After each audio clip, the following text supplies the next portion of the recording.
요즘에 사회적으로 문제가 됐던 또 세계적으로 문제가 됐던 일들 중에 하나가 이제 갑질이라고 하죠, 그죠? 뭔가 월등한 위치에 있는 사람들이 또 뭔가 힘이 있는 사람들이 힘이 약한 서민들을 또 힘이 약한 어떤 직원들에 대해서 폭행을 가하고 폭언을 가하고, 그러니까 자신이 어떤 위치에 돼 있으면 그 위치가 자신의 인격이라고 생각하는 거죠. 그런 어떤 문제들이 요즘에 사회에 문제가 됩니다. 근데 얼마 전에 뉴스를 보니까 중국에서도 한 택배 기사가 아마 접촉사고가 났던 것 같습니다. 거기 막 벤츠니 BMW 너무 좋은 차들이 있으니까 천천히 조심조심 가다가 어떤 회장차가 부딪혔는데 접촉사고가 났는데, 당연히 이 택배 기사는 너무나 이제 겁이 났겠죠. 그래서 죄송하다고 6번이나 뺨을 때리고, 네가 죄송하면 다냐? 네가 감히, 너 따위가 감히 그러면서 그렇게 폭언을 가하고 또 폭행을 가했던 것이 찍혔어요. 근데 이게 더 이슈가 됐던 것은 그 택배 기사의 그 회장, 그 택배 회사의 회장이 거기가 중국의 두 번째로 큰 택배 회사라고 합니다. 그러니까 굉장히 큰 회사죠. 그 회사의 회장이었던 왕의 회장이 화가 난 겁니다. 그래서 진짜 갑질이 무엇인지를 보여주겠다.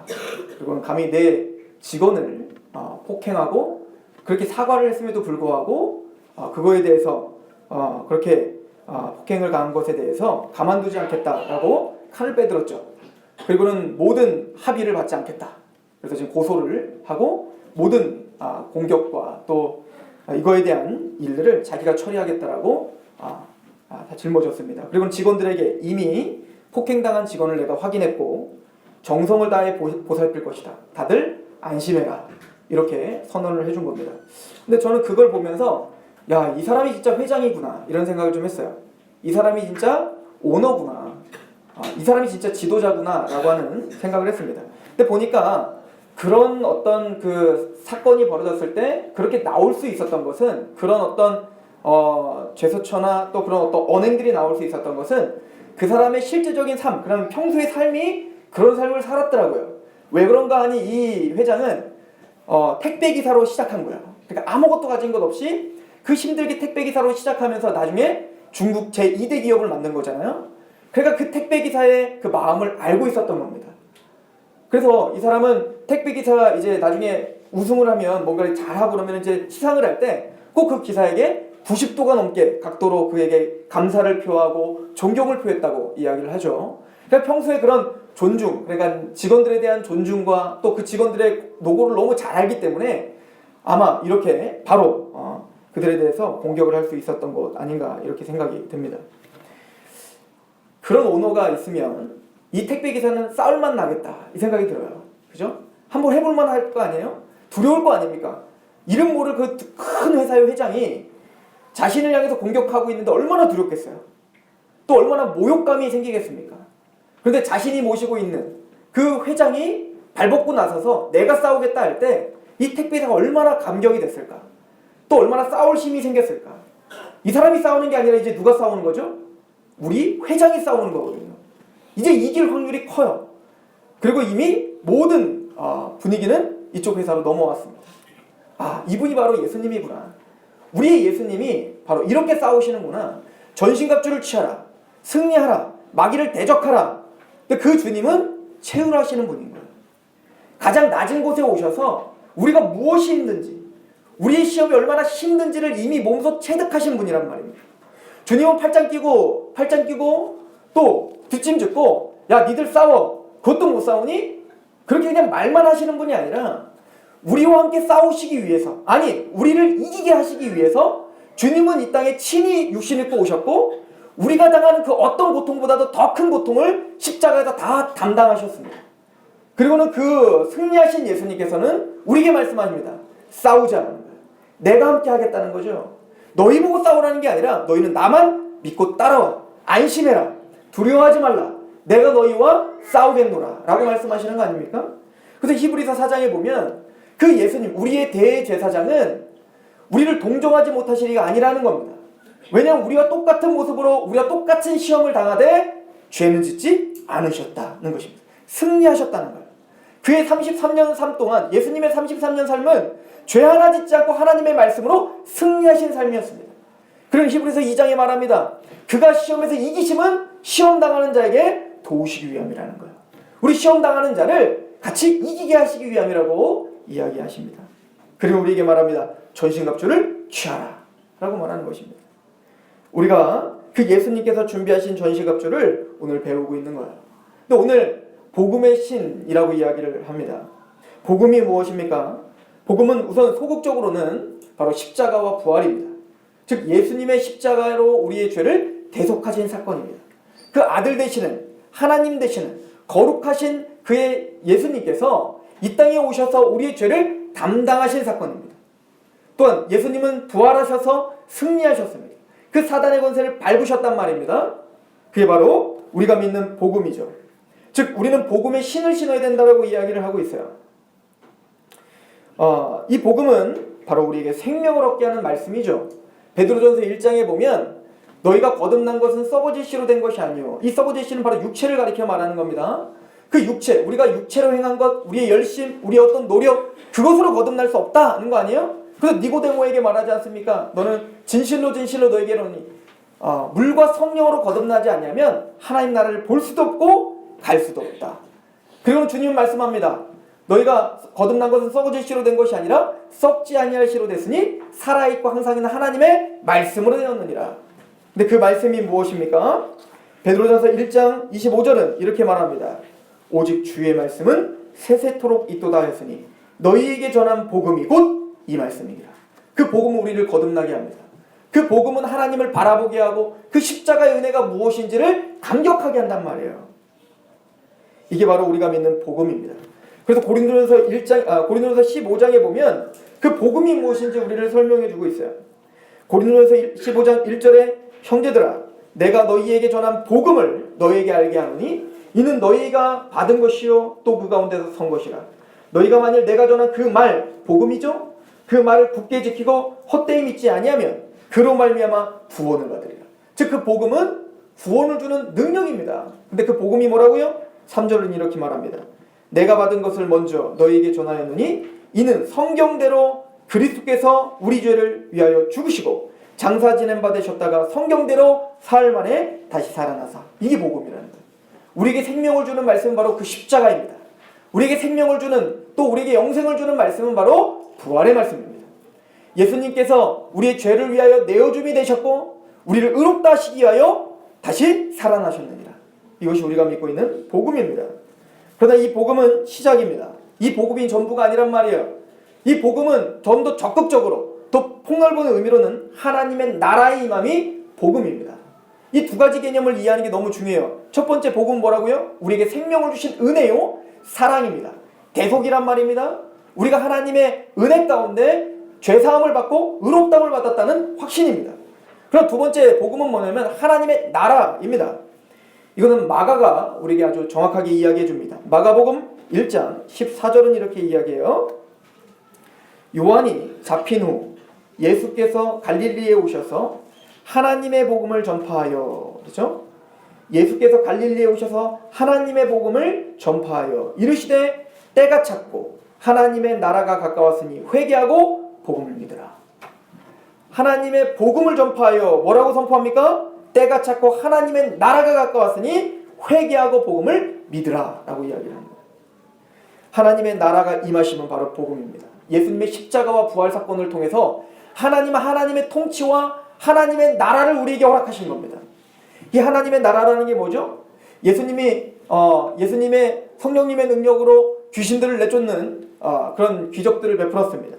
그랬더니 많은 유대인들과 바리새인과 서기관들이 말합니다. 저는 바알세불의 능력, 사탄이 사탄을 내쫓는 거야, 이렇게 몰아붙이게 되죠. 그때 주님께서 하신 말씀이 있어요. 야, 바알세불이 그래 사탄을, 그 가족이 그러면 망하지, 자기들끼리 그렇게 쫓아내는 게 어딨냐? 그리고 말씀하시죠. 성령을 힘입어 내가 사탄을 쫓아낸 것이라면 하나님 나라가 너희 안에 이미 임했느니라. 만약에 주님께서 성령님의 능력으로 사탄을 내쫓는 것이 현실이고 사실이라면 이미 하나님의 나라는 어떻게 했다는 거예요? 침투하여 들어왔다. 그리고 말합니다. 사람들이 먼저 강한 자를 결박한 후에 그 집을 강탈하지 않겠느냐? 그러니까 주님은 이 땅에 뭐하러 오셨다는 거예요? 강탈하러 오셨다는 겁니다. 뭐를? 그 집을. 어떤 집? 사탄의 집을. 즉 사단의 권세 가운데 있는 그 집을 주님께서 부셔버리고 그리고 그 사단을 파멸시키고 어떻게 하는 거예요? 거기에 갇혀있던 하나님의 백성들을 강탈하러 오셨다는 겁니다. 즉 우리가 이 세상 신이 믿지 아니하는 자들의 마음을 혼미하게 하고 있었죠. 즉 우리는 사단의 권세 가운데 있었는데 주님께서 십자가와 부활로 말미암아 우리 안에 있는 그 사단의 권세를 부셔버리고 침투해 들어오신 거예요. 그리고는 뭡니까? 하나님의 백성들을 강탈한 겁니다. 하나님의 백성들을 구원했단 말입니다. 이제 어떻게 해요? 애굽 땅, 바로의 통치를 받는 그 애굽 땅에서 어디로? 가나안으로. 하나님의 통치가 있는 그 가나안 땅으로 데려가기 위해서 강탈했다는 얘기인 거예요. 즉 복음이란 그 십자가 부활, 우리가 믿고 있는 그 십자가의 감격이란 바로 승리했다는 확신입니다. 예수님이 이미 십자가에서 사단의 권세, 즉 여자의 후손이 뱀의 머리를 밟겠다 하신 그 예언이 성취됐다.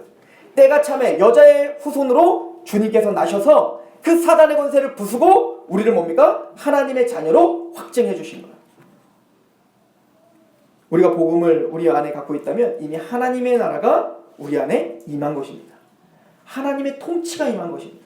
그래서 우리는 예수를 주님이라고 표현하고 있는 거예요. 우리의 왕이십니다. 우리의 주권자입니다. 우리의 왕이십니다. 우리의 주권자는 세상이 아닙니다. 우리의 주관자는 이제는 사탄이 아닙니다. 이제 우리의 주관자요, 우리의 통치자요, 우리의 황제는 하나님, 우리의 주님이십니다. 라고 고백하는 백성이 됐다는 얘기입니다. 이것이 바로 복음입니다. 즉 평안을 약속하는 복음. 오늘 말씀을 보면 평안의 복음이 준비한 신을 신고 라고 표현하고 있죠. 즉 복음을 뭐라고요? 평안의 복음이라고 이야기하고 있어요. 즉 이 복음은 하나님의 나라가 임한 사람은 그 마음 안에 뭐가 임한다는 거예요? 세상이 줄 수 없는 평강과 세상이 줄 수 없는 안식이 임한다는 거예요. 샬롬입니다. 그죠? 샬롬. 참 평강이 우리를 주장하게 된다는 것이죠. 로마서 5장 1절은 이렇게 말합니다. 그러므로 우리가 믿음으로 의롭다 하심을 받았으니 우리가 믿음으로 의롭다함을 받았으니 우리 주 예수 그리스도로 말미암아 하나님과 화평을 누리자. 하나님과 원수되었을 때는 죽음이 두려웠습니다. 하나님과 원수되었을 때는 예수님의 재림이 두려웠다고요. 하나님이 원수되었을 때는 우리가 죽으면 천국 갈 수 있을까? 우리는 뭔가 하지 않으면 하나님의 자녀에서 끊어질 것 같은 두려움 가운데 우리는 종된 신앙을 갖고 있었단 말이에요. 근데 예수님의 복음을 제대로 알면 우리 안에 하나님과 우리가 이미 의롭다함을 받았다. 하나님과 우리가 이미 바른 관계 속에 있다라고 하는 확증이 생긴단 말입니다. 의롭다함을 받는다는 얘기예요. 그럼 뭐가 따라온다고요?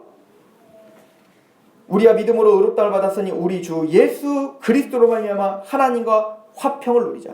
평강이 주어지는 거예요. 그리고 뭐가 주어질까요? 2절. 또한 그로 말미암아 우리가 믿음으로 서 있는 이 은혜에 들어감을 얻었으며 하나님의 영광을 바라고 즐거워한다. 소망과 기쁨이 생깁니다. 그래서 이것을 하나님의 나라라고 사도 바울은 이야기하죠. 의롭다함을 받고 하나님 앞에 화평을 누리고 그리고 기쁨, 희락이 있는 것. 로마서 14장 17절 하나님의 나라는 먹는 것과 마시는 것이 아니요 오직 성령 안에 있는 의와 평강과 희락이니라. 복음이 우리 안에 침투하여 들어온다면 우리 마음 안에 세상이 줄 수 없는 의롭다운 확신이 있습니다. 그리고 평강이 주어집니다. 그리고 기쁨이 주어지는 거예요. 이게 하나님의 나라가 임한 사람들의 특징이다라고 이야기를 하죠. 로마서 5장은 우리에게 이렇게 이어서 이야기합니다. 의롭다함을 받고 주 예수 그리스도로 말미암아 하나님과 화평을 누리자. 또한 그로 말미암아 우리가 믿음으로 서 있는 은혜에 들어감을 얻었으며 하나님의 영광을 바라고 즐거워하느니라. 그리고 이어서 5장 3절에 이렇게 말해요. 다만 이뿐 아니라 이렇게 말해요. 구원이라는 건 하나님의 나라라는 건 내가 죄사함 받았습니다. 내가 구원 받았습니다. 나는 구원의 확신이 있습니다. 나는 죄인이 아닙니다. 의인입니다. 다만 이뿐 아니라 이건 시작이에요. 이뿐 아니라 우리가 환난 중에도 즐거워하나니 이는 환난은 인내를 인내는 연단은 소망을 이루는 줄 알미로다. 소망이 우리를 부끄럽게 하지 아니함은 우리에게 주신 성령으로 말미암아 하나님의 사랑이 우리 마음에 부음바 됨이니 우리가 아직 연약할 때의 기약대로 그리스도께서 경건하지 아니한 자를 위하여 죽으셨도다. 의인을 위하여 죽는 자가 쉽지 않고 선인을 위하여 용감히 죽는 자가 혹 있거니와 우리가 아직 죄인 되었을 때에 그리스도께서 우리를 위하여 죽으심으로 하나님께서 우리에 대한 자기의 사랑을 확증하셨느니라. 이 사랑이 우리를 확증하고 있는 겁니다. 그래서 우리는 뭐예요? 담대하게 갈 수 있는 거예요. 담대하게 내가 걸어가는 길을 갈 수 있는 것입니다. 왜? 우리의 주님 되시는 그분이 나와 함께하기 때문에, 나를 사랑한다는 확증이 있기 때문에, 성령님이 우리와 동행하시면서 때로는 환경과 어떤 상황 때문에 우리가 그 하나님이 우리를 사랑한다는 잊어버릴 때가 있죠. 오해할 때가 생긴단 말입니다. 그때 성령님은 우리에게 다시 복음을 다시 상기시켜 주는 거예요. 너희가 죄인 되었을 때에, 너희가 연약할 때에 하나님은 너희를 위해서 자기 아들을 내어주셨단다. 그 복음의 감격을 계속 심어주셔서 어떻게 해요? 그 길을 걸어갈 수 있게 해주신단 말이에요.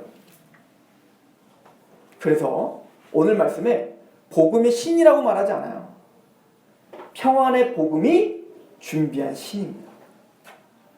우리는 담대하게 복음의 길을 걷는 거, 십자가의 길을 걷는 거, 전신갑주를 취하고 전쟁터로 나갈 수 있는 것은 우리가 할 수 없다는 겁니다. 그 복음이 준비해 놓은 신을 신어야 갈 수 있다는 거예요. 제가 군대에 있을 때 그렇게 저는 전투화가 좋았어요. 전투화가 왜 좋으냐면 지금 신어도 안 신지만 엄청 무거워요. 근데 그 전투화를 신다 보니까 좋은 점이 있어요. 저는 이제 그 산 같은 데를 막 다니잖아요, 군인들이. 그럼 전투복은 우선 뭐 더럽혀져도 뭐 더럽혀지는 것 같지도 않으니까 좋고, 두 번째는 이 전투화가 신으면 어디든지 갈 수 있을 것 같아요. 화장실 청소를 해도 이 전투를 꽉 묶잖아요. 그러면 물이 잘 안 들어와. 그래서 하여튼 막 어디든지 걸어가도 뭔가 담대요. 근데 만약에 그 가시 덤불이 막 있는데 슬리퍼를 신고 간다고 생각해보세요. 그냥 운동화를 신고 가보세요. 막 운동화 털어야 돼요, 나중에. 근데 전투화를 신으면 왠지 담대하게 떠벅떠벅 걸어갈 수 있을 것 같단 말입니다. 그런 것처럼 전쟁터에 나가는 군인은 신발이 중요하단 말이에요. 그 신발은 그 전쟁터를 한 발짝 한 발짝을 갈 수 있는 담대함을 준단 말입니다. 힘을 준단 말이죠. 그런데 우리가 영적 전쟁터로 걸어가야 되는데 하나님의 나라를 위한 군사로서 직장에서, 학교에서, 교회에서, 친구들과 그 모든 나의 모든 삶의 터전에서 하나님의 나라가 임하도록 우리는 싸워야 되는데 이 신을 신지 않으면 담대함이 없는 거예요. 그런데 그 신은 우리가 준비하는 게 아닌 거예요. 복음이 직접 우리에게 준비해 준다는 것입니다. 어떻게 해요? 그 사랑이 우리에게 담대함을 주는 겁니다. 걸어갈 수 있는 힘을 준단 말이에요. 저는 그 택배기사라가 그래서 감동이 된 거예요. 그 택배기사가 얼마나 싸울 힘이 생기겠냔 말이에요. 법원에 만약에 고소를 해서 법원에 가요. 경찰이 출두를 해요. 회장이 같이 가주는데 얼마나 담대하게 가겠냔 말입니다. 그렇게 주님께서 함께 우리에게 복음으로 이미 준비해 놓은 신을 신고 가면 우린 저벅저벅 걸어갈 수 있게 되는 것입니다. 또한 하나님의 나라라고 했습니다. 그 복음은 이미 주님께서 이겨놨다라고 하는 확신이 있습니다. 그래서 걸어가는 거예요. 그래서 여호수아에게 내 신을 벗으라고 한 거예요. 그래서 모세에게 내 신을 벗으라고 한 겁니다. 네가 하는 게 아니야. 그냥 너는 맨발로 서 있으라는 겁니다. 그것은 너희가 하는 게 아니라 하나님께서 주장하실 것이고 하나님께서 인도하실 거라는 겁니다. 이것이 우리가 신어야 될 신인 거죠. 이 승리하신 예수님을 따라간다는 것이 얼마나 기쁜 일인지 몰라요. 이게 계시록에 나와 있잖아요. 계시록 19장에 보면요, 17장이 음녀 끝장내고 바벨론 끝장내고 이제는 전 악의 무리를 끝장내는 겁니다. 그 19장에 보니까 백마를 탄 주님이죠. 백마를 탄 이가 앞을 나가시는데 온통 피가 묻었어요. 온통 피가 묻었는데 그 뒤에는 뭐죠? 흰옷을 입은 털끝 하나 피 하나 붙지 않은 흰옷 입은 그의 백성들이 그를 개선장군처럼 따라가요. 이게 얼마나 아름다운 이야기입니까?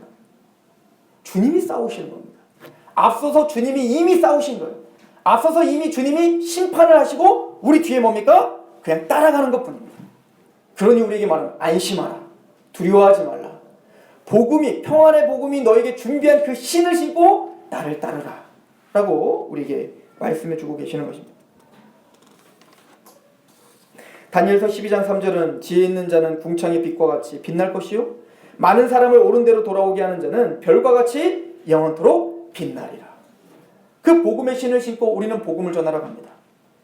그리고는 지혜 있는 자는 궁창의 빛과 같이 빛날 것이고 많은 사람을 옳은 대로 돌아오게 하는 자는 별과 같이 영원토록 빛나리라. 이 소망도 우리에게 주셨습니다. 하나님 면류관도 주신다고 했습니다.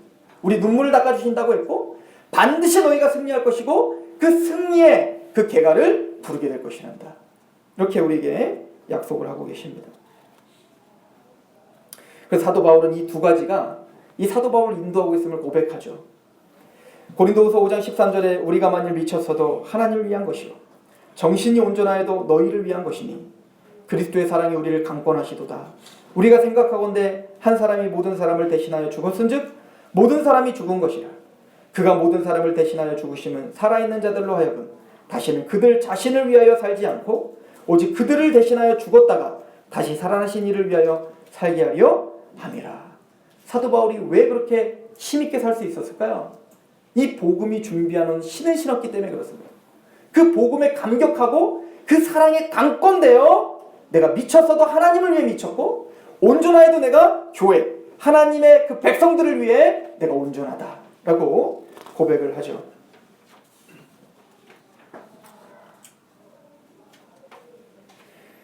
사도 바울은 로마서에 믿음은 들음에서 나며 들음은 그리스도의 말씀이라는 말씀을 이야기를 합니다.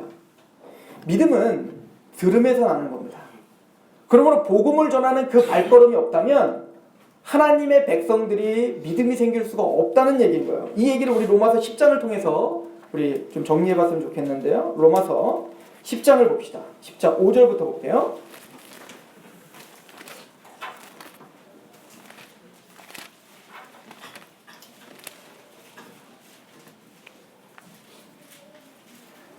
모세가 기록하되 율법으로 말미암는 의를 행하는 사람은 그 의로 살리라 하였거니와 믿음으로 말미암는 의는 이같이 말하되 내 마음에 누가 하늘에 올라가겠느냐 하지 말라 하니 올라가겠느냐 함은 그리스도를 모셔 내리려는 것이요 혹은 누가 무저갱에 내려가겠느냐 하지 말라 하니 내려가겠느냐 함은 그리스도를 죽은 자 가운데서 모셔 올리려는 것이라.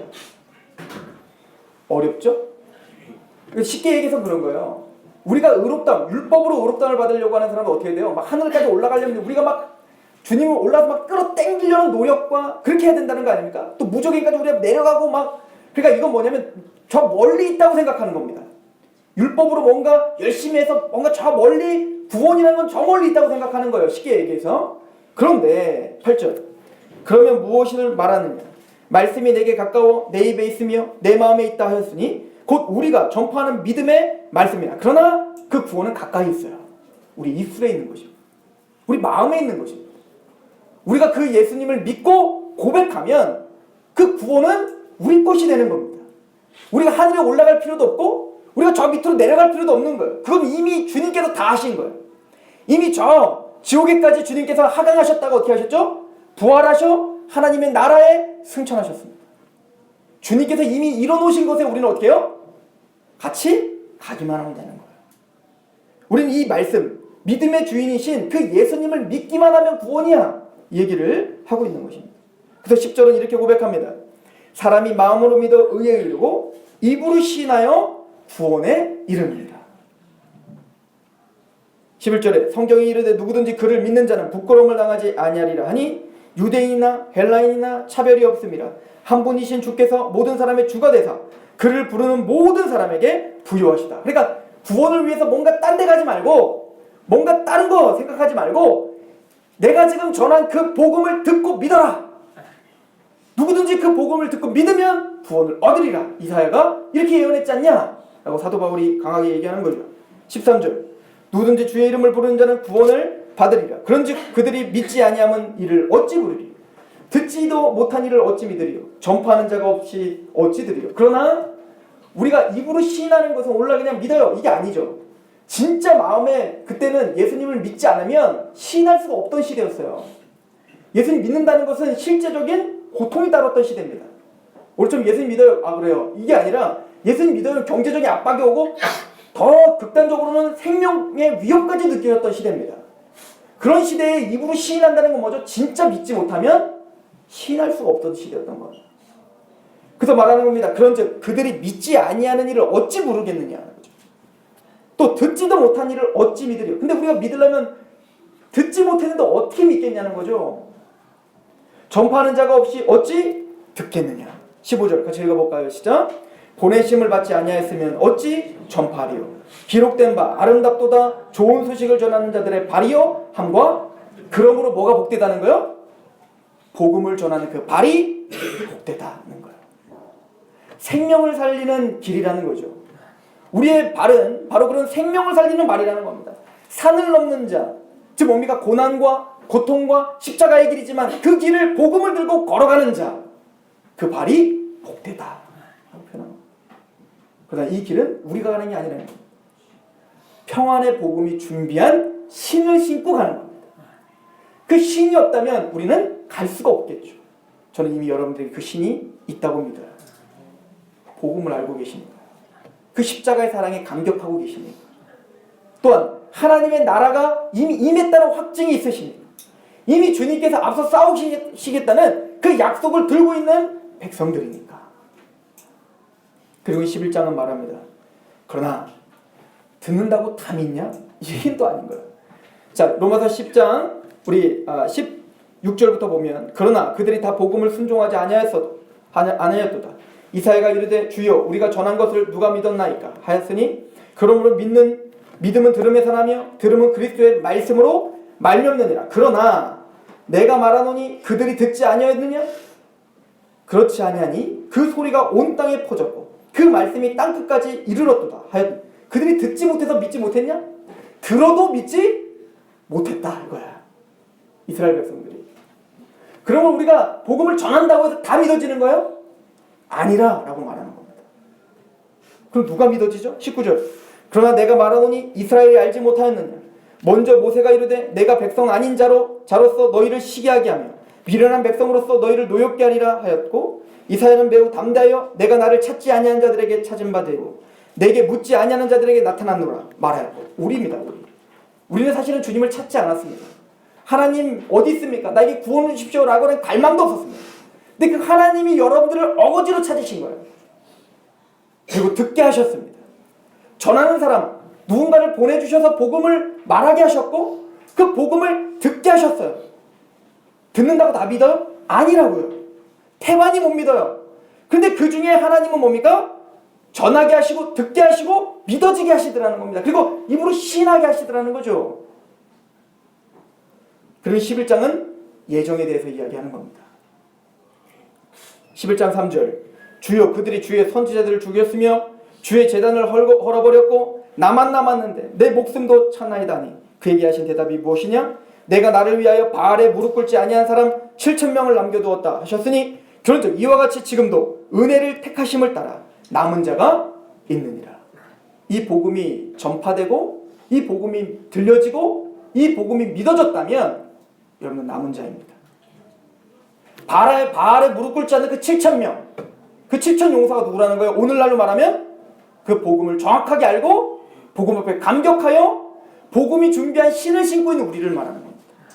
그리고 또 복음을 준비한 신을 신고 그 감격과 확증 가운데 걸어가는 산을 넘는 그 발걸음을 하나님은 아름답다고 보시며 그 발걸음을 통해 또 다른 남은 자가 일어나게 될 것입니다. 여러분들이 속해 있는 그 가정에서, 여러분들이 속해 있는 그 지역에서 하나님은 그 일을 행하실 거예요. 엘리야는 말합니다. 하나님 나만 특심했습니다. 엘리야의 사역에 몸이 아무것도 아닌 것처럼 보이는 거예요. 왜냐하면 엘리야가 850대 1로 전쟁을 벌이고 승리했는데도 불구하고 변화된 건 없습니다. 맞아요. 우리가 복음을 들고 산을 넘으며 그렇게 삶을 살지만 세상은 변화되는 것 같지가 않거든요. 그래서 엘리야처럼 때로는 눈물을 흘립니다. 하나님 관둡시다. 나 그냥 데려가 주세요. 나 그냥 죽고 싶습니다. 근데 하나님 말하죠. 아니야. 무의미한 게 아니야. 너는 복음을 듣고 그냥 산을 넘을 뿐이야. 다 믿니? 아니라니까. 남은 자만 믿는다니까. 내가 엘리사를 남겨놨고 예후를 남겨놨으며 7,000명을 내가 남겨놨어. 너는 몰랐지. 그러나 너의 그 길을 통해서 하나님은 그 일들을 행하고 있었어. 하나님 반드시 그렇게 여러분들이 위로하시며 그 영광을 챙겨주실 것입니다. 우리는 복음이 준비한 그 신을 신고 하나님에 대한 사랑과 주님이 이미 이겨놨다는 그 확신을 들고 우리는 걸어갈 뿐입니다. 산을 넘으십시오. 복음을 들고 걸어가십시오. 주님께서 그 일에서 여러분들 통해 승리의 계가를 부르게 하실 것입니다. 기도하겠습니다.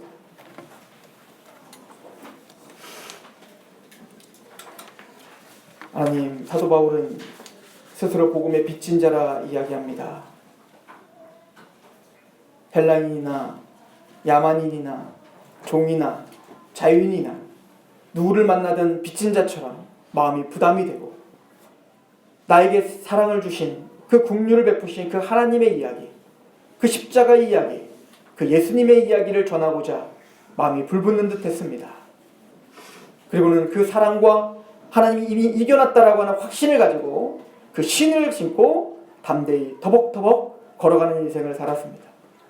하나님, 우리 교회가 가는 길에 복음이 준비한 그 신을 신고 걷게 하시옵소서. 우리가 세상과 싸워 승리할 때 담대하게 그 사랑에 감격하여 그 복음이 준비한 평안의 신을 신게 하시옵소서. 예수님의 이름으로 감사하며 기도합나이다. 아멘.